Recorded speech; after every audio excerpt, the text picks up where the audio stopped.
All right, so today we're going to finish the teaching on no other name. This is part 9, and it is going to be the last part. So you can cheer. But this is going to be the last part here, and we're going to begin in Deuteronomy chapter 10. In Devarim chapter 10, no other name, part 9. Now again, remember, the whole point of this teaching was to try to establish when you see the word name used, especially in reference to people, not naming them, but like, somebody referring to somebody's name or somebody's reputation. It has to do with their authority, their title, their lineage, their identity. So it says, something about Yahweh's name or Yeshua's name, or, these things are all about that. Now, I know that we've covered this quite extensively, and I don't want to feel like we're beating this thing to death, but, I want to make sure that we kind of package it all up and wrap it up today, because I think that we've made this case as strong as we can make it up to this point. So let's begin in Deuteronomy chapter 10 and in verse 12. And now, Yisrael, what is Yahweh your Elohim asking of you but to fear Yahweh your Elohim, to walk in his ways, all his ways, and to love him, and to serve Yahweh your Elohim with all your heart and with all your being, to guard the commands of Yahweh and his laws, which I command you today for your good. Now, we've used that verse in verse 12, especially to launch into so many things. But let's continue now to the end of the chapter. Verse 13, it says that these things are for your good. And in verse 14, see, the heavens and the heaven of heavens belong to Yahweh your Elohim, also the earth with all that is in it. Yahweh delighted only in your fathers to love them, and he chose their seed after them, you above all peoples, as it is today. And you shall circumcise the foreskin of your heart and harden your neck no more. For Yahweh your Elohim is Elohim of Elohim, Elohim of mighty ones, and master of masters, the great El, mighty and awesome, who shows no partiality nor takes a bribe. He executes right ruling for fatherless and the widow, and loves the stranger, giving him food and a garment. And you shall love the stranger, for you were strangers in the land of Mitzrayim. Now, all of this is building up to this next verse. So what does he say here? He said, look, now Israel, what does Yahweh want of you? So he's trying to tell what he wants of you. He wants you to do all these things, to love him, to walk in all his ways, to fear him, etc., to do his commandments, to guard them. He also wants you to remember that he is the creator. All these things belong to him, the heavens and the heavens of heavens and the earth and all. We're trying to get this picture of who we're dealing with. And having laid that out, he says, look, he also wants you to circumcise your heart and harden your neck, because we are now to be able to bow. Hard neck, stiff neck has to do with unwillingness to bow ourselves to an authority. So he's laying out who he is, his identity, his awesomeness, and that we are to be willing to bow to him. He's saying, look, he is the Elohim of all Elohim. He's the mighty one of mighty ones, master of masters. He executes right ruling. He says, and don't forget, he loves and has mercy and compassionate on those that have less, that have nothing. And he says, don't forget that you also came from nothing. And he builds us all up to get to verse 20. Fear Yahweh your Elohim, serve him and cling to him and swear by his name. He is your praise and he is your Elohim, who has done for you these great and awesome deeds which your eyes have seen. Again, he's saying, this is the one who did all these great and awesome things that you have seen. Your fathers went down to Mitzrayim with 70 beings, and now Yahweh your Elohim has made you as numerous as the stars of the heavens. Now, that verse 20, it says, swear by his name. And so that's something that someone asked last time when we mentioned something about swearing by his name. And so I want to kind of explain that, and we'll go to Matthew chapter 5 to explain that. Here, the word for swear actually has the idea of make your oaths. Make your oaths. Okay? So he says when you're making an oath, make it in his authority. Make it in his authority. Let's go to Matthew chapter 5. We're going to come back here to Deuteronomy in a minute here, but Matthew chapter 5 and in verse 33. Again, you have heard that it was said to those of old, you shall not swear falsely, but shall perform your oaths to Yahweh. Now realize this is in a section where Yeshua is doing a very important thing. He's letting you know that part of his ministry is to have you go from just walking in truth to walking in spirit and truth. And we've talked about this in previous teachings, that means the idea of walking in the fullness of the intent.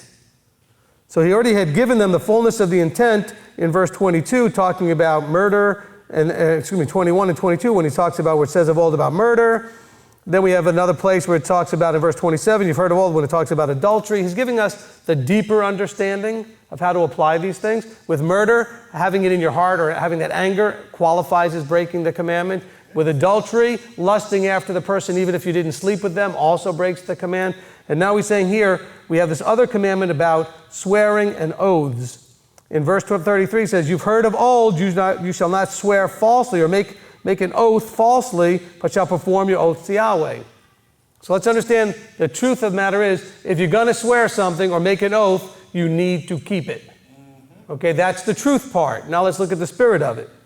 He says, but I say to you, do not swear at all, neither by heaven, because it is Elohim's throne, nor by the earth, for it is his footstool, nor by Jerusalem, for it is the city of the most sovereign, nor swear by your head, because you are not able to make one hair white or black, but let your yea be yea and your nay be nay, and what goes beyond there is from the wicked one. So let's stop there and understand what he's saying is, people were not just making an oath saying, okay, I'll do that.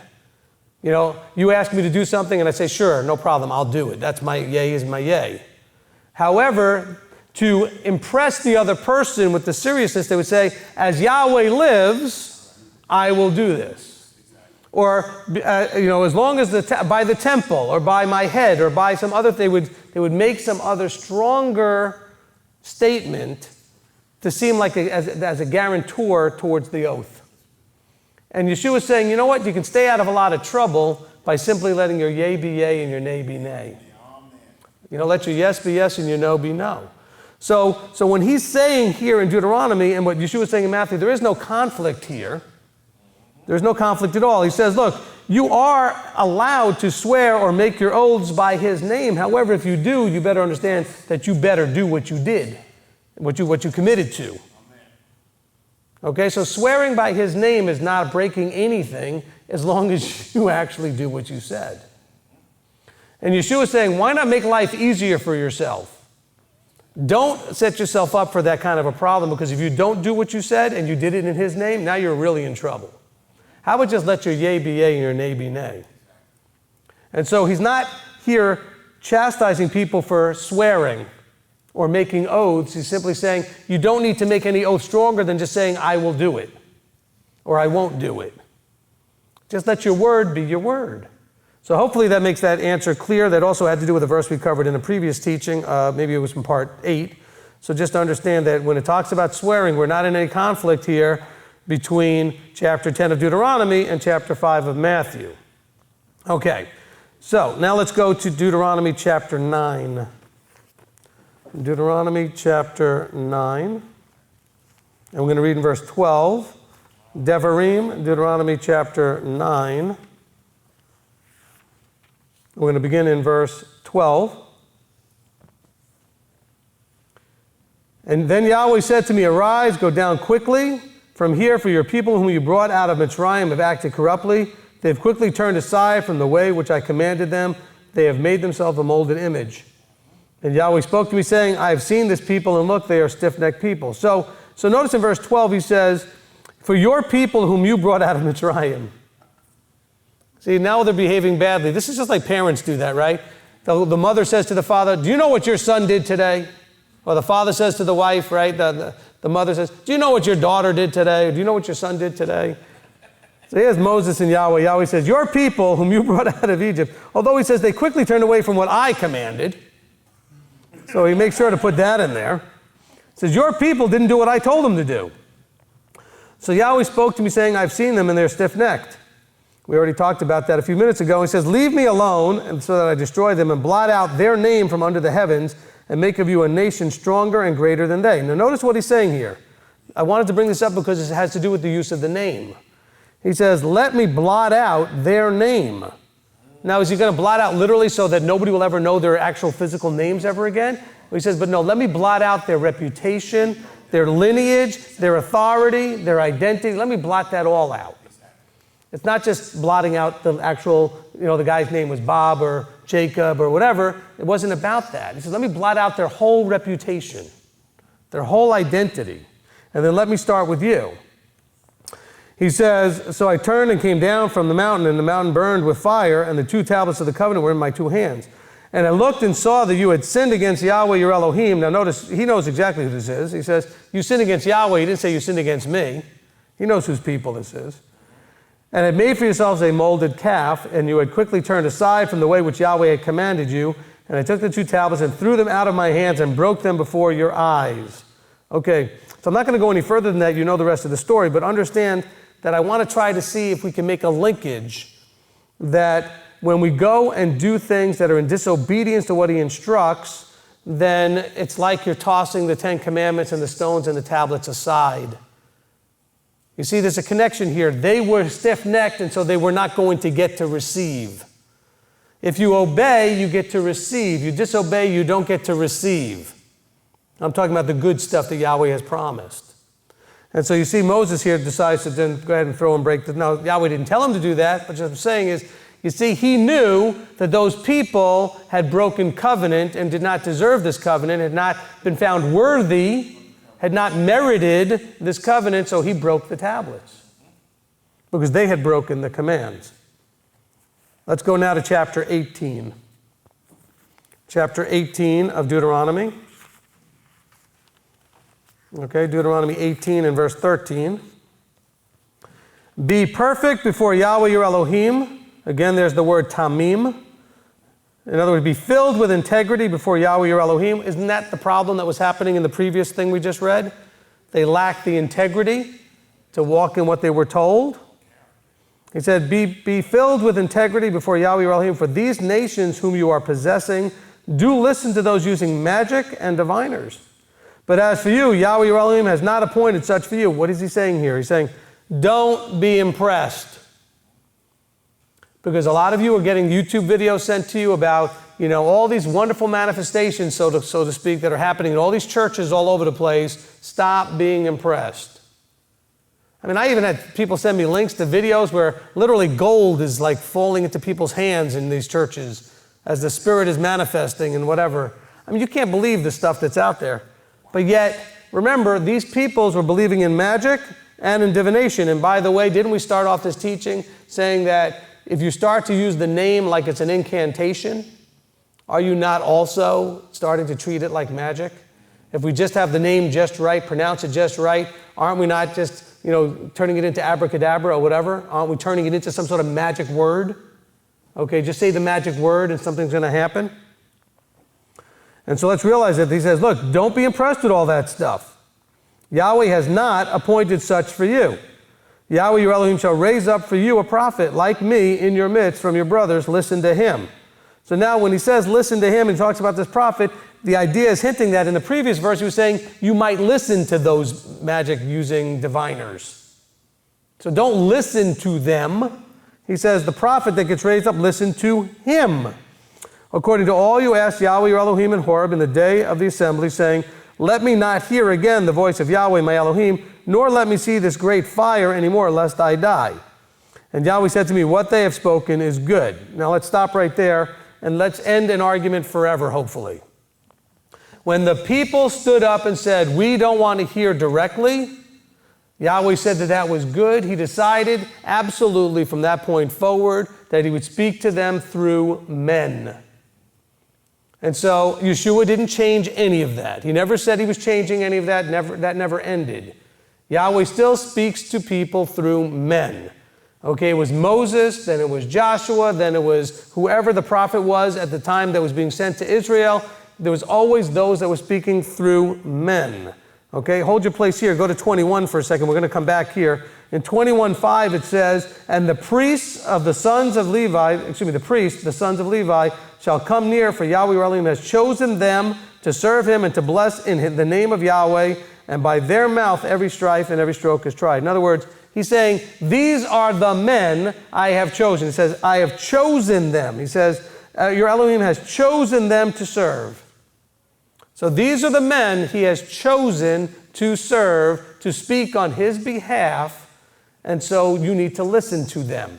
Their job was to judge every strife, every stroke, to interpret the law and to make the right rulings and the judgments. So let's go back to chapter 18. So in chapter 18 he says in verse 18, he says, I shall raise up for them a prophet like you out of the midst of their brothers, and I shall put my words in his mouth, and he shall speak to them all that I command him. So whoever this prophet is, he says he's going to speak all the words that Yahweh puts in his mouth. By the way, did you notice that Yeshua said this a lot? He says, I only say what my Father tells me to say. See, he's connecting himself to this verse. Now, I didn't write these verses in my notes here for us to go there, but Yeshua said, and you all know this many times, only that which my Father tells me to say, that is what I speak. He says, and it shall be, verse 19, the man who does not listen to my words, which he speaks in my name, I shall require it of him. But the prophet who presumes to speak a word in my name, which I have not commanded him to speak, or who speaks in the name of other mighty ones, even that prophet shall die. Now let's stop there for a second. That verse section I just read proves this is not talking about just one prophet. In other words, there's going to be multiple ones out there, but be careful, ones who claim to speak in my authority and don't fit the criteria, don't fit the protocol, he says they're false. And we're going to get into that in detail here in a second, but realize that while this is absolutely speaking about Yeshua, there is no doubt that this is speaking about Yeshua. It is also speaking about every prophet that Yahweh ever sent to speak with his authority. Every one of them that came to speak in his authority. Now, that's why he's making a distinction here. It says, look, in verse 19, it shall be the man who does not listen to my words, which that prophet speaks in my name. By the way, that doesn't mean he has to say everything with thus said Yahweh, Yahweh told me to tell you, blah, blah, blah. You just have to know that he is coming in that authority, like an ambassador. You know who he represents. This was a big deal with Saul, and he knew that Samuel was the one sent to him. That's why when it came down to it, when he knew he was in big trouble, he even went to try to find Samuel after Samuel was dead. Because he knew he spoke the word of Yahweh. Now, of course, we know that he made a big mistake in the way he did that. Because he went to what? He went to witchcraft and diviners. But understand, Samuel, Nathan, Isaiah, Jeremiah, Ezekiel, Hosea, all of them, these are all prophets who came in authority, speaking the word of Yahweh. So he says, look, and it shall be that the man who does not listen, I will require it. So if you're not listening to the one who is sent of Yahweh, now that's part of your burden is to figure out who's sent of Yahweh. But if you think someone is sent of Yahweh and you believe they're sent of Yahweh, by the way, just because you like everything they're saying doesn't make them sent of Yahweh. By the way, also, even if you believe them to be sent of Yahweh and all of a sudden they say something you don't like, doesn't mean that they weren't sent of Yahweh. Yahweh put an anointing on Saul. And then Saul lost his mind and became a pretty, horrible king. Does that change anything about him being a sent of Yahweh? No. Now, David learned the best way to do it is to run away. But do not attack and do not say anything bad against the anointed of Yahweh. But he was not a prophet, he was a king. We're talking about prophets, the ones who are teaching and sharing the word, the ones who are crying aloud and sparing it not, the ones who are trying to wake you up to get you to do what you're supposed to do. He says, but the prophet, in other words, a person who's claiming to be a prophet, verse 20, who presumes to speak a word and claim it's in my authority, which I had not commanded him to speak, or speaks in the name or the authority of other mighty ones, even that prophet shall die. Can we see that this is not just about using the name? It's claiming the authority of either Yahweh or another mighty one, or speaking in his own authority. More often than not, they're just speaking in their own authority.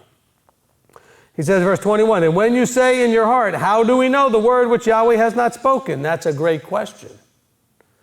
One of the ways you know it is that when the prophet speaks in the name of Yahweh and the word doesn't happen, the word is not, or comes not, that is the word which Yahweh has not spoken.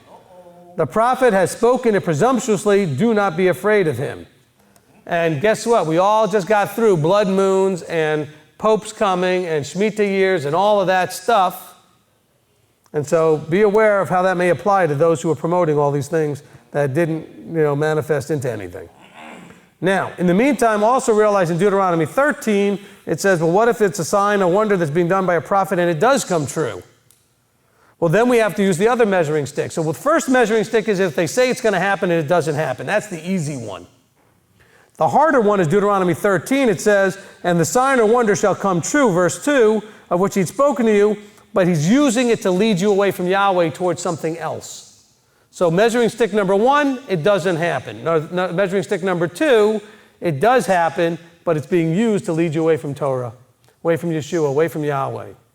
And now, because you might say, well, how do I know it's leading me away from Yeshua and Yahweh? Well, the measuring stick is Torah. It was leading away from his obedience to his commandments, because remember, the covenant is you agree to obey, he agrees to take you as his people. And so this dreamer of dreams or prophet is trying to lead you to break the covenant. So simply look at the commandments and say, is this person trying to lead me towards or away from obedience to the commandments?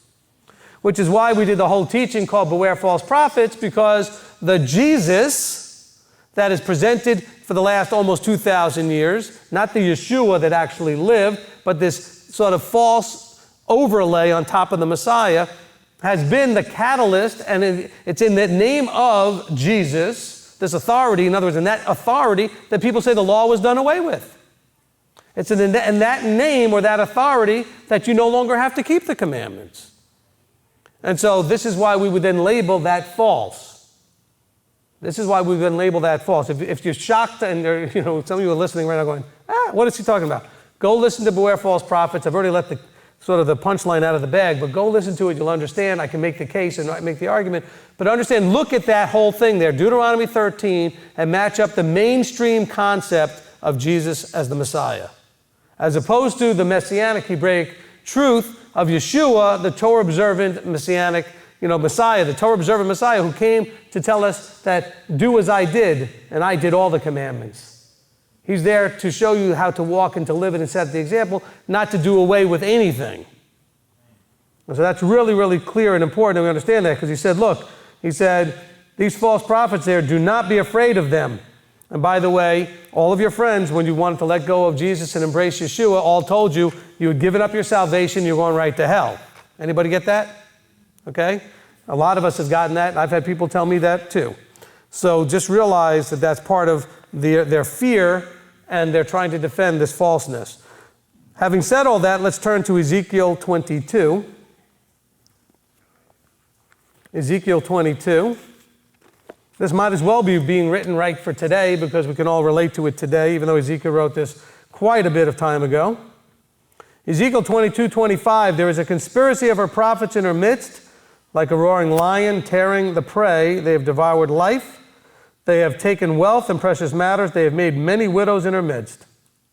So who's doing all this? These false prophets. 26, her priests have done violence to my teaching, and they profane my set-apart matters. So the priests of this group of prophets, so to speak, have done violence. What's more violent to his word than saying the Torah is done away with? Let's just rip all his commandments out of the book. That's pretty violent. He says, they have not distinguished between the set apart and profane. Well, what distinguishes between the set apart and profane? The commandments, the right rulings, the judgments. Okay, these things all are the identifiers of what's kadosh and what's profane. So you got to know what's set apart and what's profane. You need the commandments to do that. Nor have they made known the difference between the tameh and the tahor, the unclean and the clean. And they've hidden their eyes from my Sabbaths, which is not just the weekly one, it's the holy days as well. And I am profaned in their midst. Her leaders in her midst are like wolves tearing the prey to shed blood, to destroy lives, and to get greedy gain. We certainly have seen that happen enough. Now listen to verse 28. And her prophets have coated them with whitewash, seeing a false vision and divining a lie for them, saying, thus said the Master Yahweh, when Yahweh had not spoken. And I promise you, I catch it on a regular basis. Every now and then I turn on the Sunday stuff, because I want to watch enough of each one to kind of check the pulse, because sometimes they're all, not sometimes, most of the time, they're all talking about the same thing at the same time. And as I'm trying to teach against most of that, to clarify for people, I kind of like to know every now and then, what is it they're talking about? And so I'll turn on Sunday, and I'll go and flip channels, and I'll watch 5 or 6 minutes of each one to kind of see where they're going.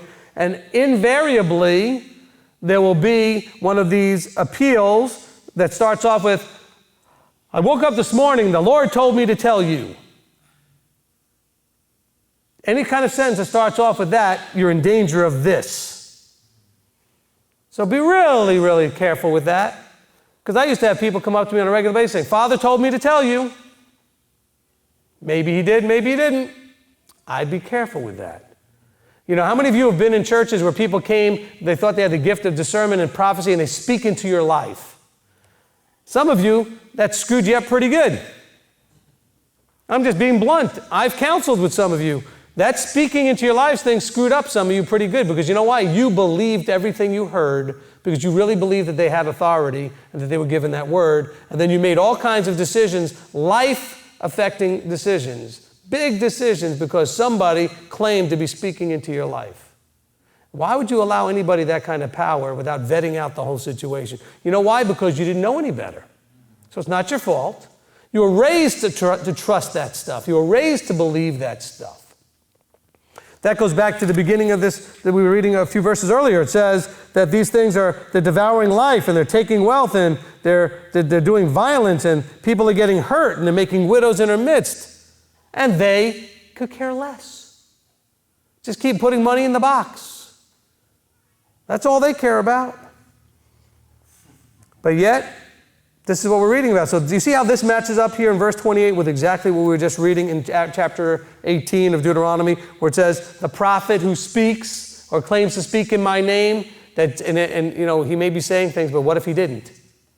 That's a real scary place.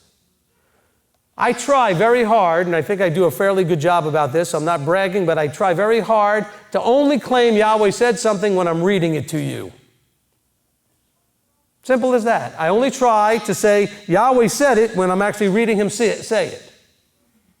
I'm not going to walk up to you and say, well, you know, Father told me to tell you, Yahweh told me to tell you, to tell you specifically something and speak into your life.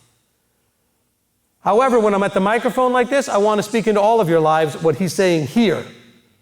Okay? Yahweh did tell me to tell you. You know what he told me to tell you? Read my word to them and explain it to them. That's what I'm doing. That's what he told me to do.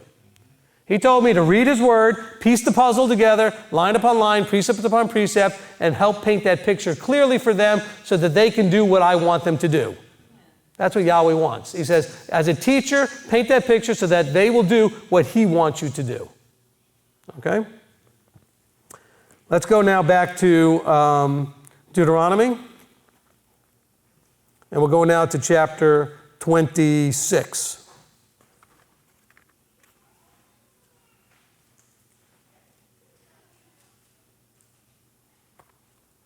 Deuteronomy chapter 26 and in verse 16. Deuteronomy 26:16. Today Yahweh your Elohim is commanding you to do these laws and write rulings, and you shall guard and do them with all your heart and with all your being.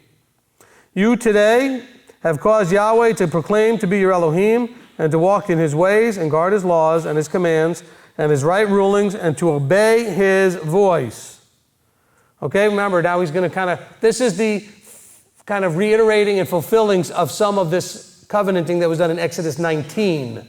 He said, you have agreed now to obey his voice, to do everything he said, and Yahweh, verse 18, has caused you to proclaim today that you are his people, a treasured possession he has spoken to you, and to guard all his commands, and to set you high above all the nations, which he has made. Now listen now, this is why he did all this. He said, is to set you high above the nations, which he has made for a praise and for a name and for esteem, and for you to be a set-apart people to Yahweh your Elohim as he has spoken. In other words, you were to be set up to be representing him. His authority, his reputation, his identity, and to do it, to bring glory and honor to it. See, that's what this is all about. He said, this is why I did all of this. You agreed to obey me, and I agreed to take you as my treasured possession, but you have a purpose. Your purpose is to esteem and glorify my name before all the nations. See, what you do matters, because what you do affects how people see him once you claim to be his. Hopefully we're understanding that. Once you claim to be his, everything you do is going to reflect on him as people watch you do what you do. That's critical that we understand that. You are being watched. You know that. Your family watches you. Your friends watch you. Your co-workers watch you. Your brothers and sisters here in the congregation watch you. And everything you do is making it clear, especially to those that are not in the congregation, those in the world, everything you do makes it clear to them, what does it mean to claim to be a child of the living Elohim? I mean, if you make that claim, they want to look at it and see, oh, I'm curious, what does that look like? And they're going to watch you. And they're going to see what that means. And so you have this opportunity to bring it esteem. He says, look, I did this so that you will be there for my name and for esteem. You have to bring glory to him. We'll talk a lot more in the future about glory and shame, but this is all about what you do is either going to bring glory and honor to his name or you're going to bring shame and dishonor to his name. And that choice is yours. You have an opportunity to do this every day and every minute of every day, and so you have to make that choice. Let's go now to chapter 28. Deuteronomy, we're going to do a couple of more things in Deuteronomy. Deuteronomy chapter 28, verse 1. And it shall be, if you diligently obey the voice of Yahweh your Elohim, to guard to do all his commands, which I command you today, that Yahweh your Elohim shall set you high above all the nations. So notice, again, he's linking obedience to being set high and chosen. This is all part of the covenant. It's nothing new here in chapter 28. However, also he mentions the voice again. So there is a teaching we did called Do You Know the Father and the Son? And I believe beginning in part 6, we start dealing with this idea of my sheep know my voice. And so about understanding what he means when he uses that phrase about obeying the voice. And he says in verse 2, he says, and all these blessings, which I'm about to tell you about, all these blessings shall come upon you and overtake you if you obey the voice of Yahweh your Elohim. In other words, I'm now going to give you more details of the covenant that I made with you. You agreed to obey. I agreed to take you as my people. Now I'm going to tell you what else you get. Not only do I get to take you as my people, but wait, there's more. You also get all these blessings if you obey.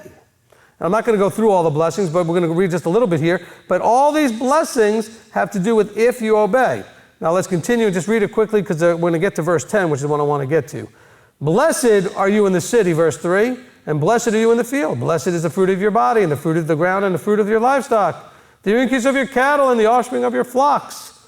Blessed is your basket and your kneading bowl. Blessed are you when you come in, and blessed are you when you go out. Yahweh causes your enemies who rise against you to be smitten before your face. They come out against you one way and flee before you 7 ways. Yahweh commands the blessing on you in your storehouses and in all to which you set your hand, and shall bless you in the land which Yahweh your Elohim is giving you. Yahweh does establish you as a set-apart people to himself. Now we're going to get more detail here. He's establishing you as a set-apart people to himself, as he has sworn to you, if you guard the commands of Yahweh your Elohim and walk in his ways. Now this is all leading to verse 10. And all the peoples of the earth shall see that the name of Yahweh is called upon you, and they shall be afraid of you. So do we all need to now stick Yahweh in our names? You see, that's what the sacred namers would tell you need to do. Because if the name is upon you, if we're dealing with the name and calling on the name and walking in the name and coming in the name, it all has to do with sticking the literal name inside of your name. So all of you need to change your names now and shove Yah or Yahweh into it somehow. See how absurd that is? No, that's not what he's talking about here in chapter 28 and verse 10. He's saying all the people of Israel shall see that the reputation, the identity, the authority of Yahweh has been called upon you, and they shall be afraid. Not because of who you are, but because you're showing them who he is. The identity, who he is. And so that's the critical point, is that they're going to understand who he is based on how you show them who he is. So all of these blessings and all this stuff is all for a purpose that actually goes back to him. Remember, I've said this many times. None of this is about you. It's all about him. And so all of this is so that you and I can show people out there who he is and what he's all about. Let's continue now in the same chapter and drop down to verse 58. So in chapter 28 of Deuteronomy, we go to 58. He says, if you do not guard to do all the words of this Torah that are written in this book, to fear this esteemed and awesome name, Yahweh your Elohim. So look at what it says here. Not obeying his authority is the same as not esteeming or glorifying his name. So we see again, it's not about the actual word or how you pronounce his name. It's very clear here. It says, if you don't guard to do everything that's written in this book, the Torah here, to fear the esteemed and awesome name of Yahweh. So you do not fear his reputation. You do not fear his identity and who he is if you are going to just disobey. Because obedience shows that you fear, that you respect, you have awe and reverence for who and what he is. Verse 59, then Yahweh shall bring upon you and your descendants extraordinary plagues, great and lasting plagues, and grievous and lasting sicknesses. In other words, this is very serious to Yahweh. If I'm going to actually take you out, hold you high above all the nations, bless you with all this abundance, and you're just going to run around and do whatever you want, well, guess what? You're going to reap something pretty harsh. In other words, how dare you? How dare you come so presumptuously in and just take all of this upon yourself and expect all these things and then go ahead and do whatever you want? It says, just understand, if you do that, you're going to pay for it pretty heavily. He says, you're going to get all these sicknesses, all these plagues, grievous and lasting ones. And it shall bring back on you all the diseases of Mitzrayim, of which you were afraid, and they shall cling to you. I'm not interested in any of that. Hopefully you're not either.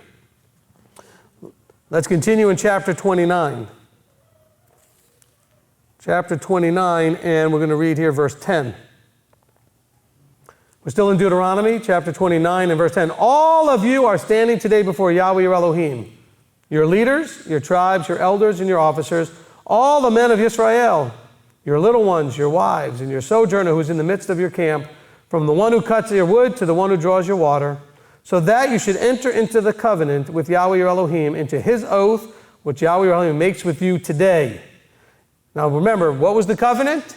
Obedience and acceptance as a people. Look what he says in verse 13. In order to establish you today as a people for himself, and he himself be your Elohim, as he has spoken to you, and as he has sworn to your fathers, to Abraham, Isaac, and Jacob. So, has the covenant changed at all in these conversations? No. You obey, I set you high above the people because you become clear to them as being my personal people. You are my people. Not that he doesn't love all the rest of the people he created, but he's using us to be an example to them and a light to them so that they can learn the right way to do things and that they will be drawn in to the light and that they would also then become part of his people. But he's using us for a purpose. Not because we're special. By the way, in Deuteronomy and other places, he makes it very clear. It's not because you're so special. He says, not because you're so righteous, it's because I promised your forefathers. That's why all this is happening. You didn't earn any of this. This is kind of like the whole argument about works and salvation. He's offering them this stuff free.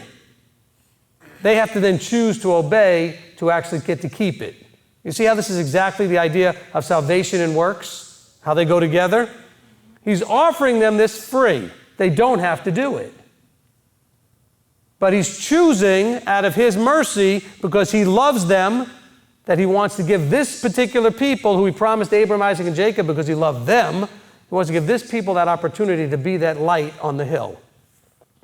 So he says, in order to establish you today as a people for himself, verse 14 now he goes, and not with you alone am I making this covenant and this oath, but with him who stands here with us today before Yahweh or Elohim, as well as him who is not here with us today. In other words, this is generational.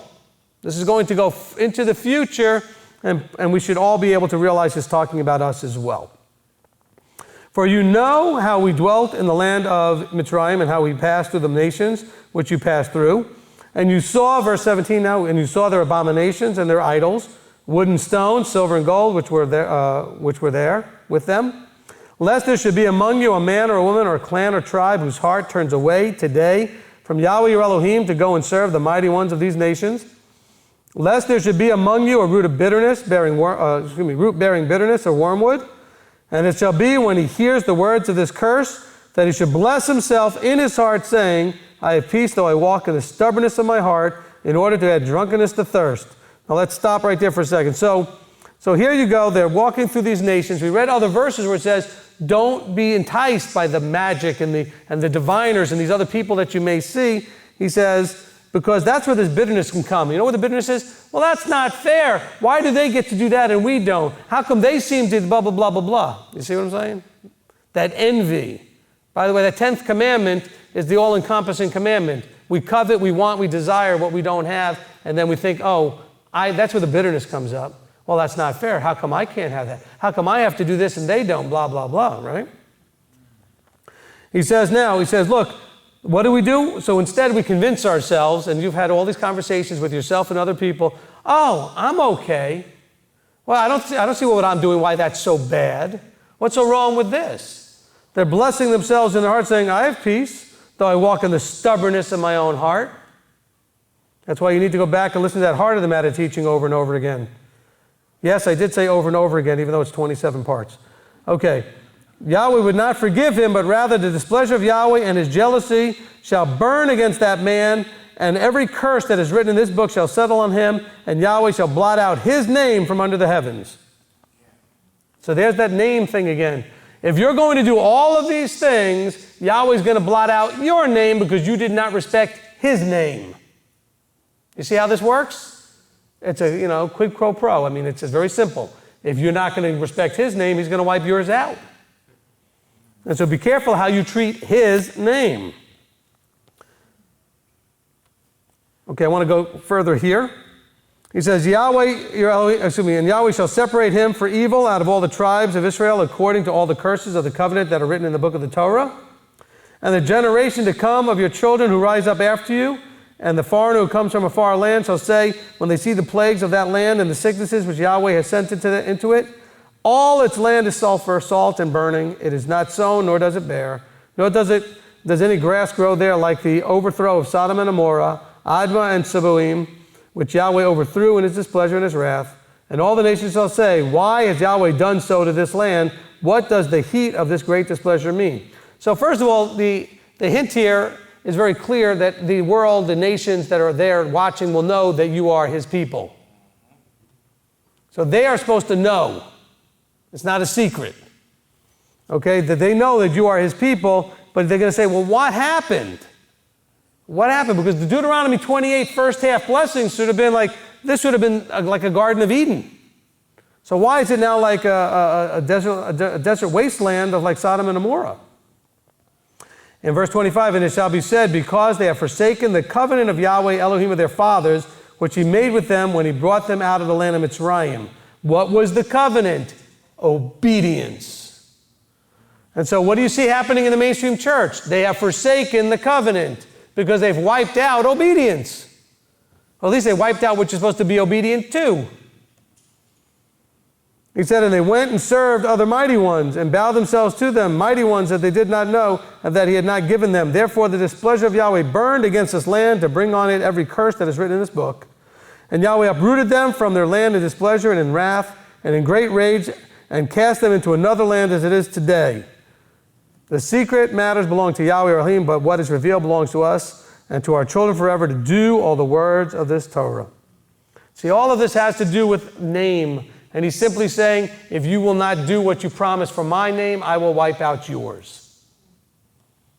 We should be very, very afraid and very fearful in understanding what that represents. Okay, so now we're going to go through a bunch of verses here as we try to wrap this up. Let's start with Proverbs 22 and verse 1. Mishlei 22 and verse 1. A good name is preferable to great riches. Favor is better than silver and gold. Hopefully that's a good exclamation point after what we just read in Deuteronomy. We should be striving above all. See, for what price would you give up that good name? Oh, a lot of us give it up pretty cheap. We sell it really cheap. A boss coming, you might lose a job, but that's pretty cheap to lose that good name. He says, but a good name is preferable to great riches. Let's go to Psalm, 7. Tehillim 7 and verse 17. Tehillim 7 and in verse 17. I give thanks to Yahweh according to his righteousness and praise the name of Yahweh Most High. So here it says, according to, but really in the Hebrew it's better translated because the word there is ki. Ki means more like because. So what it's saying here is, I give thanks to Yahweh because of his righteousness. Not according to. According to sort of means like, well, if he does it, then I'll give it to him. No, I give it to him because of his righteousness. and praise the name of Yahweh Most High. Because when you read it that way, it's something that he deserves and qualifies for every minute of every day, all the time. Not according to means I'll wait and see what he does, and then I'll see if I want to thank him and give him praises. But the Hebrew actually is better translated because of. Okay, because of. I give thanks to Yahweh because. Why? And then he says, and praise the authority, the name, the reputation of the Most High. Let's go now to Psalm 9. Just turn over a page here and look at the first 10 verses here. I praise you, O Yahweh, with all my heart. I declare all your wonders. I will rejoice and exult in you. I sing praise to your name, O Most High. Now notice that the name part comes after he talks about why. Because of all the things that are identified with him or a part of his reputation. He says, look, I declare your wonders. Those wonders is why we exalt in the name. We know what he's done. I rejoice and exult in you. I sing praises to you, O Most High. When my enemies turn back, they stumble and perish before you. For you executed my right and my cause. You sat on the throne judging in righteousness. You have rebuked the Gentiles. You destroyed the wrong. You have wiped out their name forever and ever. There it is again. He's wiping out their name because they're not the ones. See, they are described as the wrong.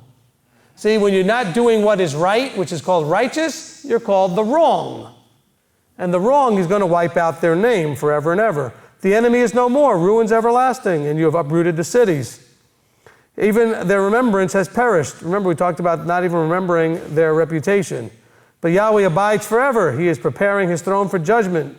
And he judges the world in righteousness. He judges the peoples in straightness. Yahweh is refuge for the crushed one, a refuge in times of distress. And those who know your name trust in you. For you have not forsaken those who seek you, O Yahweh. Those who know your name. By the way, it's not just knowing how to pronounce it. It says those who know your reputation, your identity, who you are, and what you've done in its fullest context, trust in you. That's why he's kind of letting you know some of the things that he's done. He's rebuked the enemies. He's destroyed the wrong. He's wiped out their names. He's uprooted cities. He says, I know who I'm worshiping. I know who I'm praising. I know who you are. And I trust in you because I know exactly who I'm dealing with. He says, those who know your name trust in you, and you have not forsaken those who seek you. By the way, you have to seek him. You have to seek to understand who and what he is fully. Let's continue now in Jeremiah chapter 31. Yirmiyahu, Jeremiah chapter 31.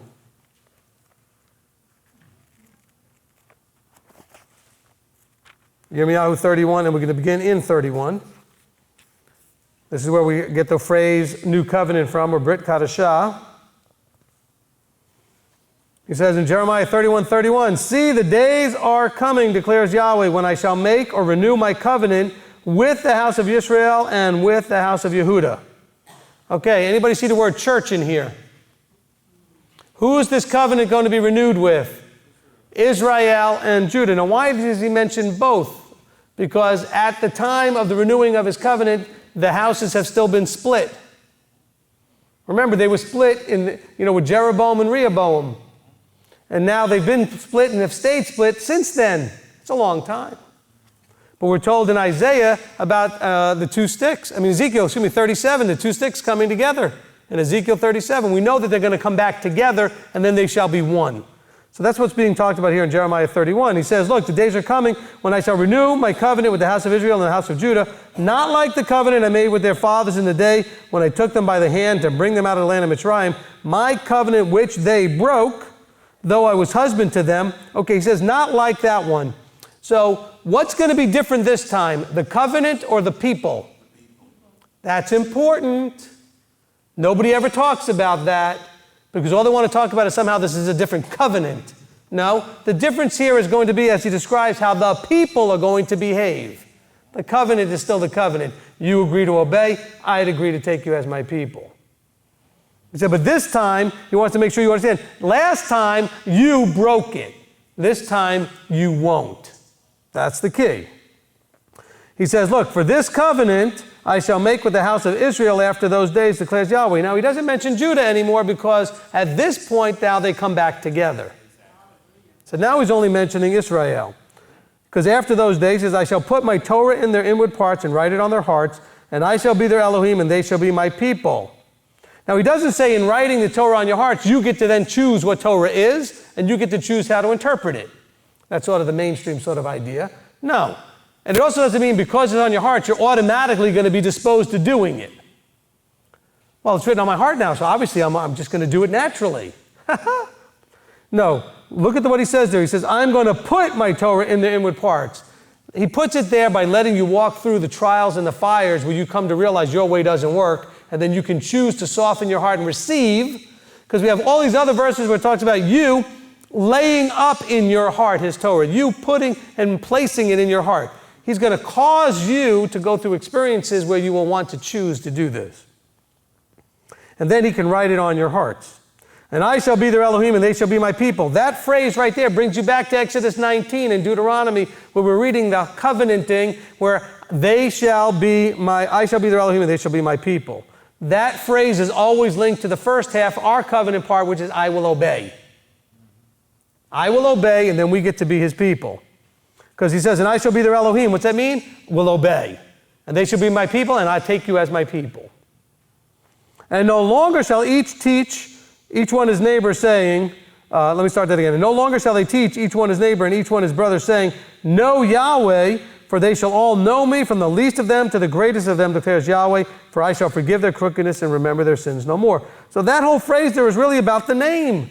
He says, they won't have to say, know Yahweh, know his name. They'll all know me. They'll know my reputation, my authority, my identity, they'll know everything. By the way, that verse right there, proves that this hasn't happened yet. For all those people that say we're walking in the new covenant now, no, you're not. Not the one in Jeremiah 31 anyway. Because can we all say that verse 34 has not happened yet? Can we all agree? Okay? There's an awful lot of people out there that don't know Yahweh. As a matter of fact, probably a big chunk of them are the ones who claim they know Yahweh and don't know Yahweh. I would say most of the people that I run into that claim to know Yahweh really don't know exactly what they're talking about. All right, verse 35. Thus said Yahweh, who gives the sun for the light by day and the laws of the moon and the stars for light by night, who stirs up the sea and its waves roar. Yahweh of hosts is his name. See what he's saying? I'm the one who did all these things. So connecting his reputation and his identity to who he is and to his name. He says, if these laws vanish from before me, declares Yahweh, then the seed of Israel shall also cease from me, from being a nation before me forever.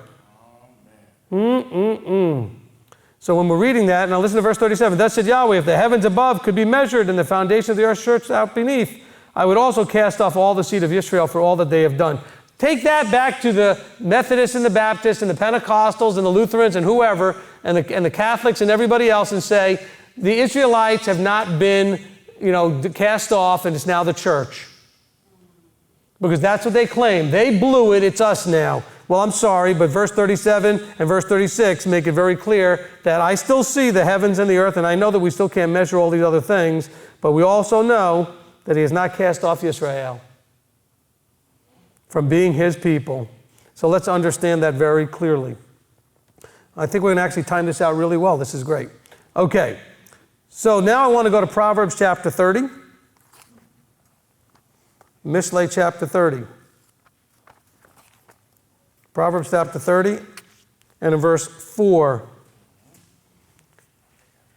Who has gone up to the heavens and come down? Who has gathered the wind in his fists? Who has bound the waters in his garment? Who established all the ends of the earth? What is his name and what is his son's name, if you know it? Now that verse is used all the time by sacred namers and people to try to prove Yeshua and all that other stuff. And you know what? Let's take this from a whole different approach. He's saying, look, all this wonderful stuff, just like in the other verse we read, trying to link him to the creation, to him being the awesome power that made everything that exists. He's saying, what is his authority and reputation? And what is his son's authority and reputation? In other words, do you really understand who is Elohim? And who the Mashiach is? Who the Son is? Do you understand the fullness of what that's talking about? See, I think a lot of people walking around in this movement don't really understand his name and his son's name. They may think they can pronounce it right, but they're not understanding the reputation, the identity, what it stands for, the expectation of what it's going to take to either bring it glory and honor or shame. So I want to use that Proverbs 30 and verse 4 in a slightly different way than other people have used it. I want to ask the question, do you know what his reputation and authority and identity is? Do you know what his son's reputation and identity and authority is? See, we all think it has to do with pronunciation, and it really has nothing to do with that. Now let's go ahead and tie this all back together by going where we started in Acts chapter 4.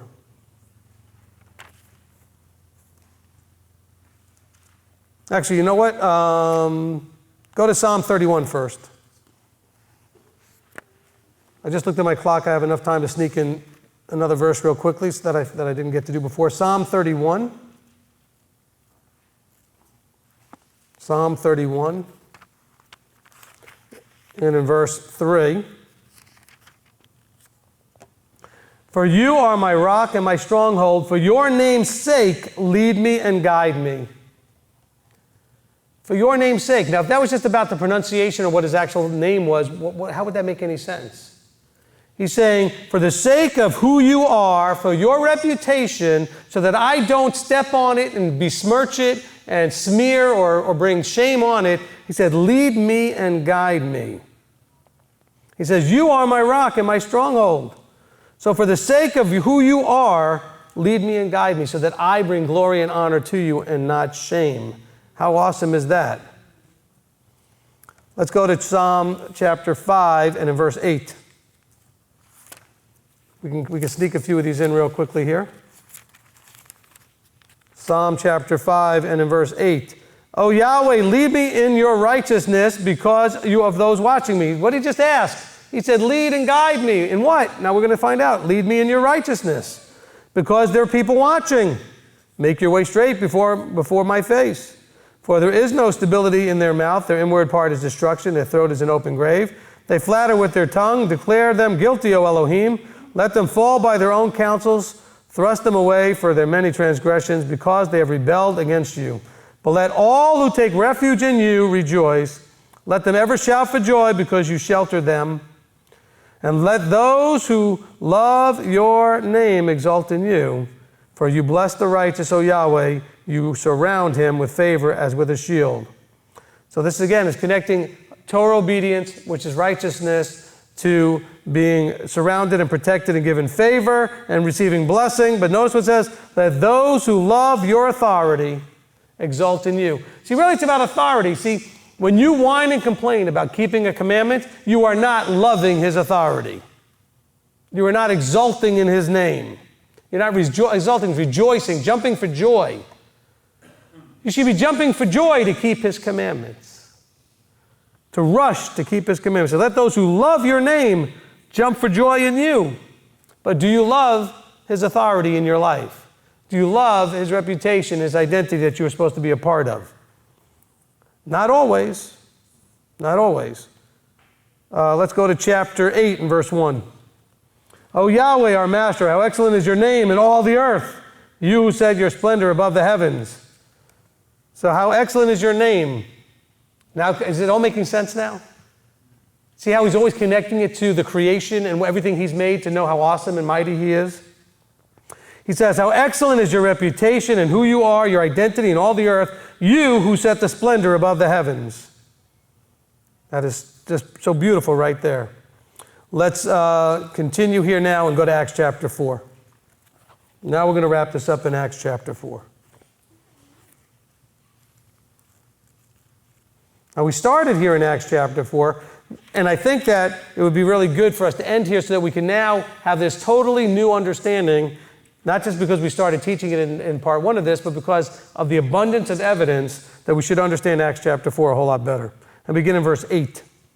Then Kepha, filled with the set-apart spirit, said to them, rulers of the people and elders of Israel, if today we are called to account for a good deed towards a sick man by whom he has been healed, let it be known to all of you and to all the people of Israel that in the name of Yeshua, Messiah of Nazareth, the authority the identity, the reputation, the fullness of who he is in the name of Yeshua, whom you impaled, whom Elohim raised from the dead. By him, this one stands before you healthy. So what are they saying? We're trying to make sure you understand this thing that happened, this is how it happened. This is why it happened. Because of the authority that we have from this one. Not because we used a magical incantation of his name. He said, this, verse 11, he says, this is the stone which was rejected by you builders, which has become the chief cornerstone. There's a verse that quotes from. And he says, and there is no deliverance in anyone else, for there is no other name or authority under the heavens given among men by which we need to be saved. So hopefully now when people go to use Acts chapter 4 and in verse 12, they understand it's not about some sort of magical, powerful use of the name. It's all about the authority that healed that person, the authority of him as Mashiach. Peter is trying to make this point. Keith is making this point about the reputation and the identity of who he's trying to witness about. He's not just trying to convince them about somebody's name. He's trying to convince them, this one who they impaled, this is the Mashiach you've all been waiting for. This is the one. And it's in his authority, because of his power, because of who he is, that this one is healed. Because he's the only one who can deliver. And remember, we talked about this in one of the parts. They were looking forward to a Mashiach. Why? Because the Mashiach was the one that was supposed to be the deliverer, to deliver them out of bondage like Moses did, the one like unto Moses. By the way, they know Isaiah and Jeremiah, Ezekiel, all those guys were like unto Moses. But they also were looking for the one like Moses that would deliver them out of bondage. In this case, it's not Egypt, it's Rome. And so they were looking for a deliverer. But what they didn't understand was Yahweh allowed them or placed them into the one in Egypt. Remember, he told Abraham, your descendants are going to be slaves in a land not their own. Yahweh allowed it or caused to happen everything that happens in the universe. And so he allowed or caused them to be in Egypt. And so he also allowed them to be under Rome. And so the one that puts you where you are is the only one that can take you out. And so the deliverer that they would be looking for had to be the one that put them in. And Yahweh is the one that said, if you do this, this, and this, I'm going to scatter you and punish you and put you under all these cursings. And that's why you are oppressed. And so, of course, the only one that can deliver them is the one that put them there in the first place. And so he's saying Yeshua is that one. Yeshua is that one. There's no other one who has authority. This is the only authority under the heavens that has authority to deliver you and ultimately save you. So again in verse 12 he says, there's no deliverance in anyone else, for there is no other name under the heaven given among men by which we need to be saved. And so hopefully now we've taken this full circle. And hopefully you now have the things you need that we talk about this all the time, about the reason we do the teachings this way, so you can understand it, to do it, so that you can then defend it, teach it. And so hopefully you have enough evidence here so that you can understand it, so that you can walk in it. In other words, understanding by walk in it, I mean use the name appropriately, respect the name appropriately. You might just choose to use it a whole lot less, so that you're not disrespecting it by just flipping it about all the time. I'm not saying that you have to choose to go to Hashem or something like that. I'm talking about, for example, I refer to him by his attributes a lot. I'll say Creator, Almighty, or some other thing, so I'm not just throwing his name about. I have no problem saying Yahweh. I have also no problem telling you that I'm not sure that's the right way to say it. We know in Revelation it says he's got a name that no one's perceived. So much for everybody thinking they're so smart. But yet, we need to get to the awe and respect and the reverence for that name, for that authority, for who he is and what he's been doing and what he is doing and what he's going to do. So that we're really clear in our expectation for what he expects of us now and what he expects for us in the future. And so that we can then walk in it. And that's the whole point of all of this. So that you can understand it, so you can walk in it, and then in being able to do that, when people bring up these verses, you can now defend your understanding. And then hopefully, ultimately, you can teach people so that they too can walk in it. So with that, we're going to conclude the teaching. We're going to go before the Father. Father, we come before you at the conclusion of this series, trying to understand who you are and your identity that you teach us through the phrase of using the idea of the name, of doing something in your name or calling upon your name or being saved or delivered by the power of your authority or your name or speaking in your name. Father, help us to truly embrace what all of this means. Father, help us to truly understand who and what you are so that we can not bring shame and dishonor, but yet we can bring glory and honor to your name. So that we understand that we are being watched, not only by the nations, but by you and your Son. Big Brother really is watching us. And he's concerned and he cares, and he's very concerned for what his reputation is being, how it's being treated. How are we walking around treating the reputation in the name of the name above all names? So, Father, we come before you asking for your guidance and your strength, your wisdom and your discernment so that we might only bring your name glory and honor and not shame.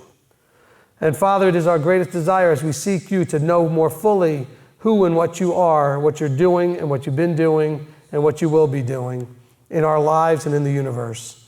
Father, we come before you so humbly, awed and overwhelmed by just even the mere knowledge of you, that we kneel before you and throw ourselves down at your feet.